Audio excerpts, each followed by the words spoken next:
know what I'm saying? Make sure I give you a thumbs up, like, share, and subscribe. We're finna go ahead and get into it. The video long. Make sure y'all check out my previous 5 videos. Like I said, we got video Wednesday, Friday, and Saturday and Sunday this week coming up. So make sure y'all go subscribe.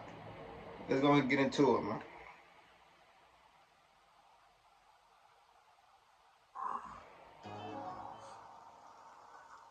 On the evening of December 24th, 2001, a 48-year-old businessman named Kevin Butler was in his kitchen inside of his home in Dallas, Texas, preparing food. The following day, he was going to bring this food to a Christmas party at his friend's house. And as Kevin was preparing this food, he heard his friend Larry, who spent a lot of time at his house, call to him from down the hall. Now, Kevin didn't really hear what Larry wanted, but he could tell from the tone of his voice that, he wanted him to come over there right now. And so Kevin said, okay, I'll be there in a second. But then, after washing off his hands and beginning to walk down the hall to go see Larry, Kevin heard another sound that stopped him in his tracks. He heard the sound of two men's voices coming from outside of his house. The men sounded drunk, and they sounded like they were literally in his front yard. And also, Kevin thought he recognized the voices. And so instinctively, Kevin flew over the door and whipped it open. And sure enough, it was Johnny Serna, one of Kevin's former employees, and Daniel Torres, who was Johnny's half-brother. These were the two men he thought he heard outside, and here they are. And even though Kevin was expecting to see them when he opened the door, it was like seeing them in real life was just totally incendiary. Kevin was immediately so mad. For several months, Kevin and Johnny had been in this very public feud over money. And in fact, Johnny at one point had even tried to steal from Kevin by forging a check. And so now Kevin looked right at Johnny and Daniel and goes, oh, what are you guys here to steal from me again? And in response, Johnny didn't say anything. He just charged forward and punched Kevin square in the face. Kevin was so stunned that he practically fell over. And then before he could do anything, Johnny and Daniel had pummeled him to the ground and were kicking and punching him. And then they dragged him further into his house and slammed the door behind him. Kevin... I ain't gonna lie. If I see two dudes I got a problem with, this done happened plenty of times. Well, no, it only happened like once. I ain't gonna lie, one or two times. If I see you, you know what I'm saying, you walking up towards me, I know we got a problem, nigga, I'm whipping out my pistol before you even get in the game. You might as well just go on over. Hey, and you want that? Or I'll wait till you did get right to me. Y'all finna jump. Y'all know jumping considered self-defense, I think, right? If I am tripping, like somebody jump you, you can shoot them. You know what I'm saying? Because they can kill you. Two people can kill you, even if they're just punching on you. Yeah, one person can kill you if they're punching on you. It's real. Continued to try to get away, but he just couldn't. One of the brothers was holding him down, and then before long, one of the others had gone off and come back with electrical cord, and they tied him up. And then once Kevin literally was fully bound and couldn't go anywhere, the brothers went into the kitchen, got knives, came back, and they began stabbing Kevin over and over and over again. And as all this commotion was happening out in the living room, Kevin's friend Larry, who was right down the hall, heard the whole thing. He heard the sound of, the two drunk guys coming in. He heard the sound of Kevin clearly being attacked. And at first, Larry was terrified and didn't know what to do. But as he heard the sound of Kevin screaming out for help, that's crazy. Larry jumped into action. And he flew down the hallway and he charged out there. And he saw Daniel still on top of Kevin stabbing him. And Larry just went right after Daniel. Now, Larry was unarmed and really didn't stand much of a chance to begin with, but he did whatever he could to try to get Daniel off. He began biting and scratching him and doing whatever he could, but it wasn't enough. And eventually, Daniel overpowered Larry, and then before long, Johnny and Daniel were not just stabbing Kevin, but were also stabbing Larry. And so in the end, both Kevin and Larry, the two friends, were stabbed to death. And then after they were dead, Johnny and Daniel fled the scene. But what the two half-brothers didn't know was that even though they had just killed Larry, Larry had actually just made sure those two brothers would get caught. Because when Larry tried to fight Daniel off, he had literally bit Daniel and gotten Daniel's blood on his mouth. And ultimately, when the police showed up, they took the blood from Larry's mouth, and that was DNA evidence, and it led them right to Daniel. And so, Daniel and Johnny were soon arrested and charged with murder. However, they were only charged with one murder. And that's because during the attack, when Larry flew down the hall to try to protect Kevin, well, he literally flew. Because Larry was not a person. Larry was Kevin's pet cockatoo. and he was named after Larry Bird. Kevin had adopted Larry 2 years earlier.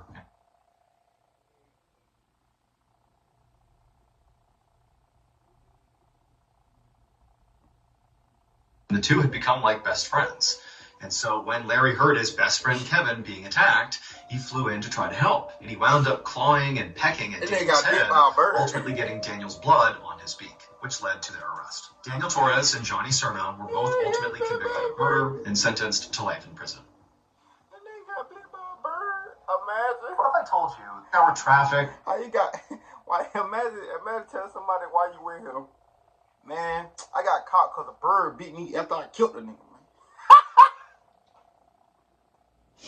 Man. Just staring at umbrellas to us from World Class. Out of a story, check Ash Mr. Ball. A girl named Talia Davila Diaz stood right outside her back door of her house, staring out at the thick, dense, shadowy rainforest that was her backyard. Talia lived in a tiny, isolated village in Peru that was literally in the middle of the Amazon rainforest. So as she was looking out, she would have seen these huge tropical trees and heard the sound of howler monkeys and exotic birds and animals moving all about.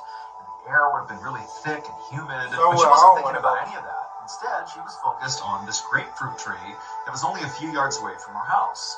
She wanted to go get a grapefruit and bring it inside and make juice for her family. However, and I know this video is out late. I know this video came out. I know to do my Mr. Baller video early, but you know what I'm saying? I was fucked up last night. I ain't gonna lie. Today, you know what I'm saying? R.I.P. my grandmama. You know what I'm saying? Today her birthday today. Monday is my, you know what I'm saying? Mama Sosa's birthday. So whatever video I post on Monday, make sure y'all tell my mama happy birthday, man. I'm gonna beat y'all live. First, Talia was scared. And she was scared for two reasons. The first reason was this was the Amazon, an inherently dangerous place, especially at night. There were loads of predators out there, like snakes and jaguars. But the other reason she was scared was that she was worried there could actually be something worse out in the rainforest, worse than any predator she was used to. And that was because over the last couple of weeks, people in Talia's village had been claiming they were seeing these shadowy figures lurking in the tree line with these bright green eyes that would occasionally seem like they were hunting the people of the village. Like anytime they went out, it was like these figures were kind of lurking off in the distance, but nobody knew what they were. The rumor around the village was that these shadowy figures were actually pelikaras, which translates literally to face peelers. People in Talia's village believed that pelikaras were foreigners who would kidnap locals and cut their throats and peel the skin of their face off and then sell their body fat on the black market. And the locals were so freaked out that pelikaras could be around that they began performing nightly patrols to keep the villagers safe. So Talia, again, was very scared to even leave her house at this point. But she was also trying to be reasonable.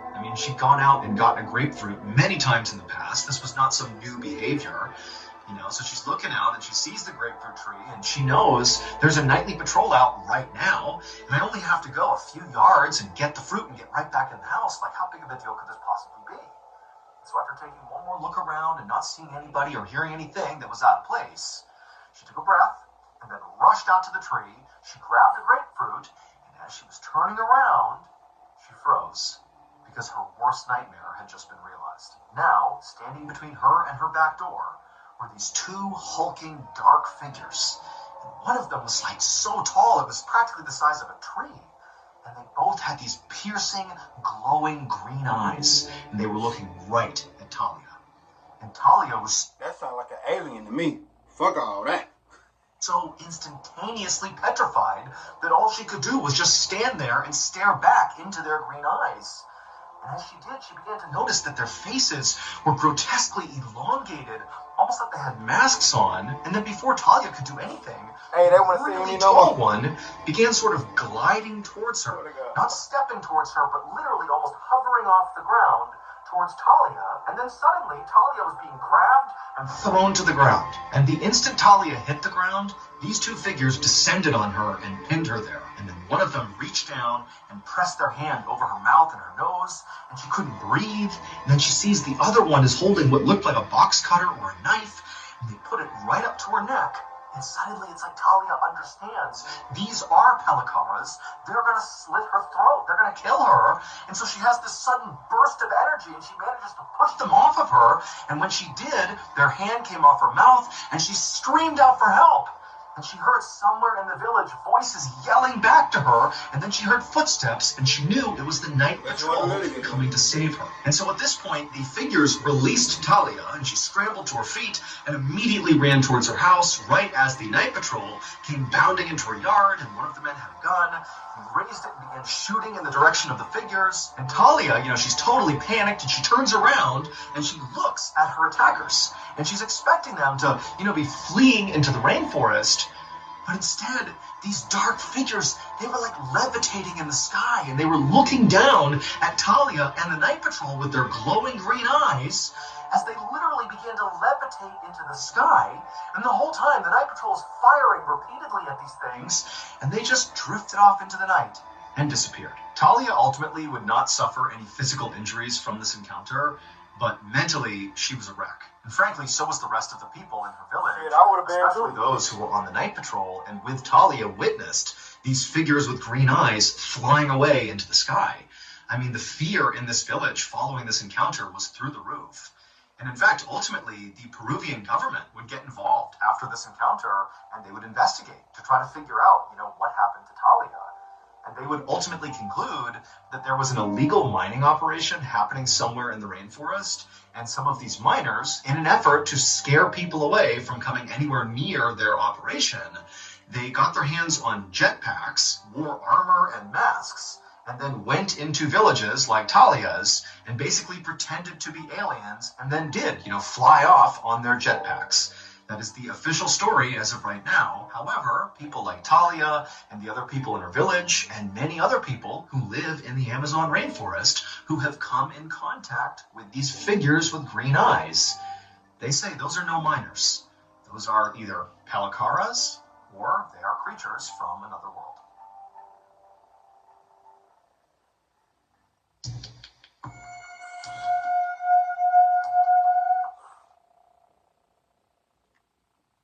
Come on now. I know the government lying. Come on now. Come on now. Yeah. Come on. Teenagers stole jetpacks. Nigga, this ain't Grand Theft Auto. You steal a jetpack, they coming to kill your ass. They gonna kill the teenagers before they even get to use them bitches. You're not understanding. Some people don't understand. The government.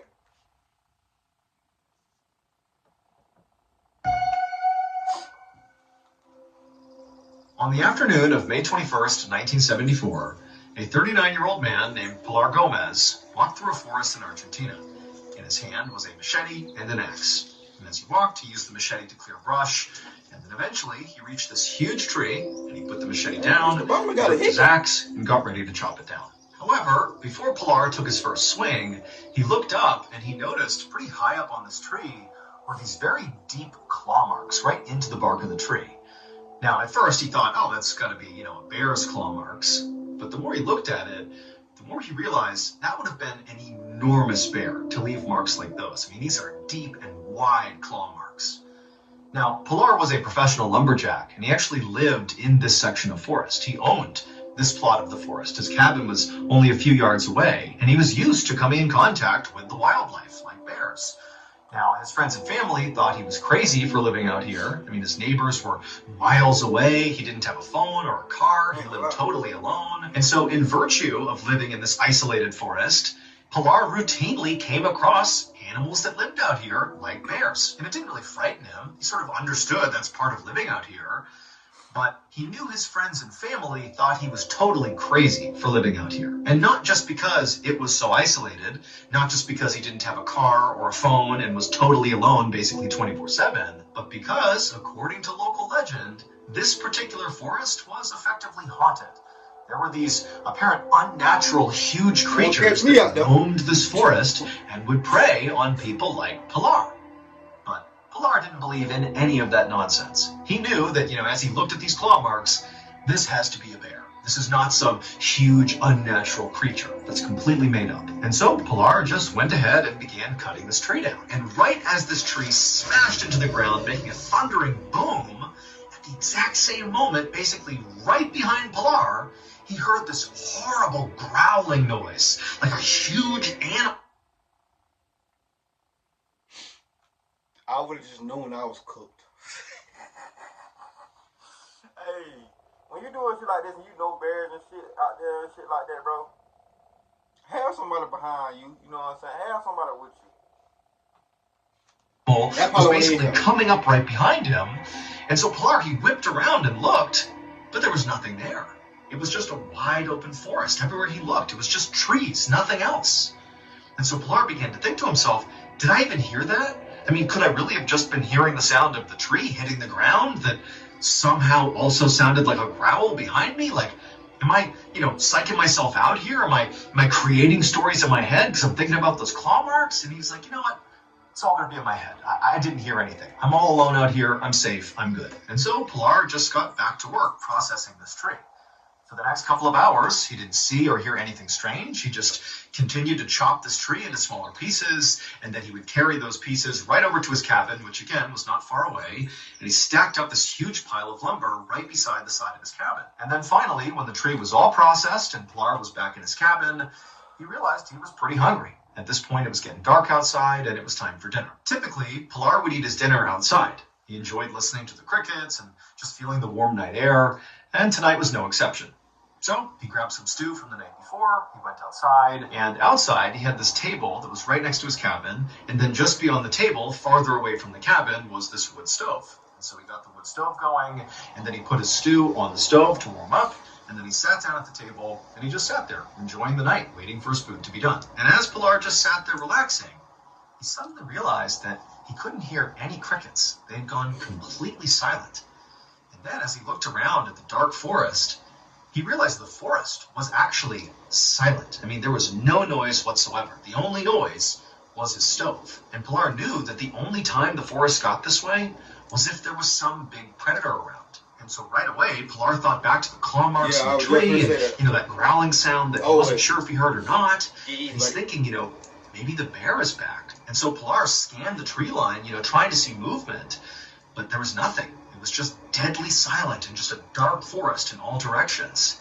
And so feeling really unsettled, Pilar decided he should just go back inside his cabin and eat in there where it was more safe. And so Pilar stood up and he walked towards his cabin and he was about to go inside when he remembered he had left the stove on with the stew on top warming up.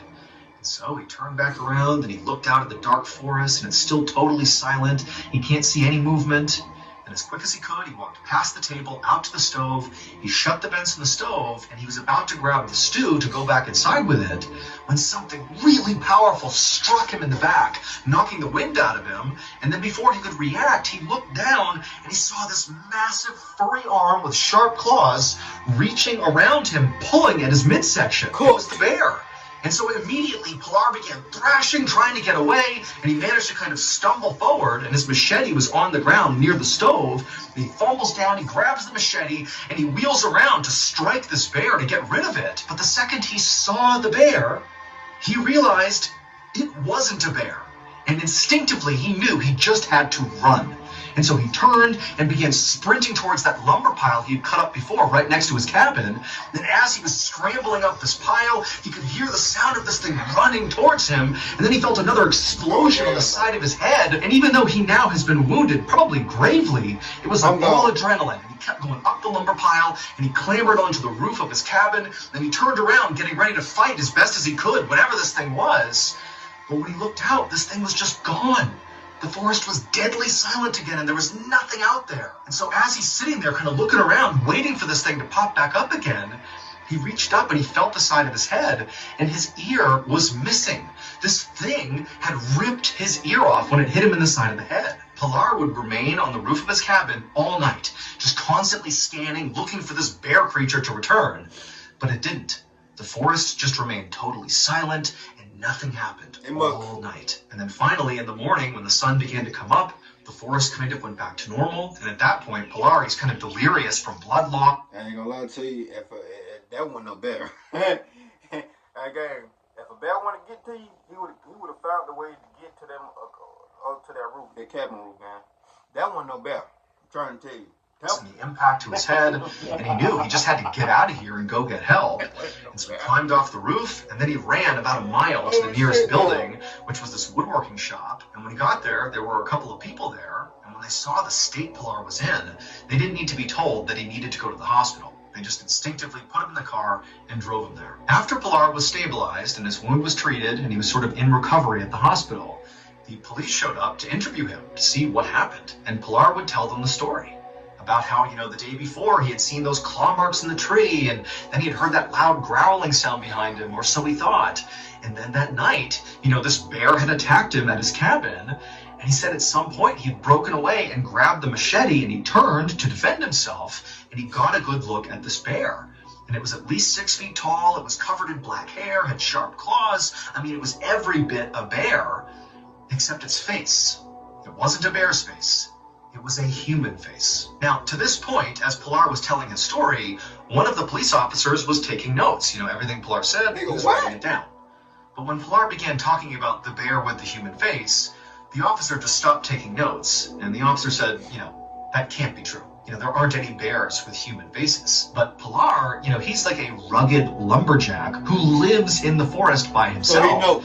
And he's telling these officers, I know how crazy this sounds. I know it's not realistic, but I'm telling you what I saw is this bear with a human face. That's what I saw. But the officer just 100% did not believe him. And ultimately, this went down as simply a bear attack. And that was it. The case was closed. However, despite what the police said, since the attack on Pilar, there have been at least 30 people who have come forward to say they either saw firsthand or were attacked by this bear-like creature with a human face in that forest in Argentina. Sightings are so common that locals even came up with a name for this creature. They call it the Ucumar. And to this day, nobody has any idea who or what it is. Either it's somebody that's dressed up in the goddamn bear outfit, or it's a skinwalker. Me personally, I don't know. You know what I'm saying? I never had any interactions with bears and skinwalkers and stuff like that. Make sure I give you a thumbs up, like, subscribe. Tell me how y'all feel about these videos. All these videos was crazy. I'm glad they was real. That second story, no, that's we all know who lied on that one. What the fuck? That's the most crazy fucking excuse I ever heard. With that being said, see when I see y'all. Let's ride. Make sure I give you a thumbs up. Like, share, and subscribe. See when I see y'all. Be peace. Be cool. I'm out of here.